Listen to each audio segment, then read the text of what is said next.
La victoire est entre nos mains. Loptime les da la bienvenida al Dakar 2011.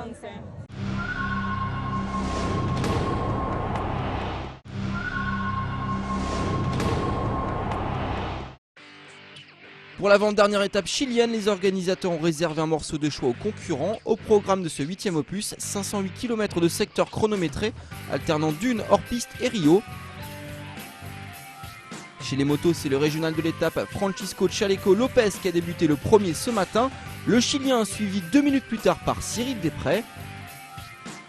Le premier fait de course intervient dès le 50e kilomètre. Paulo Gonçalves, victime d'une chute, souffre d'une clavicule cassée. Le Dakar s'arrête là pour le Portugais.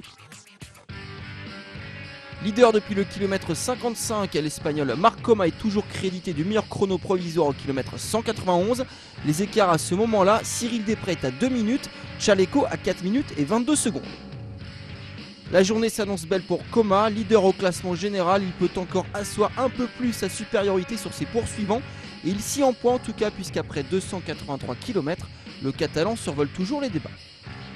Au final, Marc Coma signe sa 3e victoire d'étape sur cette 33e édition, c'est la 14e de sa carrière. 2e et 3e Desprez et Lopez. Conséquence au général, le leader Marc Coma compte désormais 9 minutes et 19 secondes d'avance sur son plus proche poursuivant, le tenant du titre Cyril Desprez. Le leader au général chez les autos, c'est toujours Carlos Sainz, l'Espagnol talonné de près par Nasser Al-Attiyah. Vainqueur hier, c'est le Qatari qui a lancé la spéciale auto. Contraint de faire la trace aujourd'hui, Al-Attiyah perd du temps en début de course. Conséquence, après 45 km, c'est Mark Miller qui est leader provisoire. L'Américain qui devance Stéphane Peterhansel et Giniel De Villiers. Depuis le début du rallye, Carlos Sainz truste les premières places. Après un début de spécial compliqué, le pilote VW accélère et c'est logiquement qu'il prend le commandement des opérations au kilomètre 119.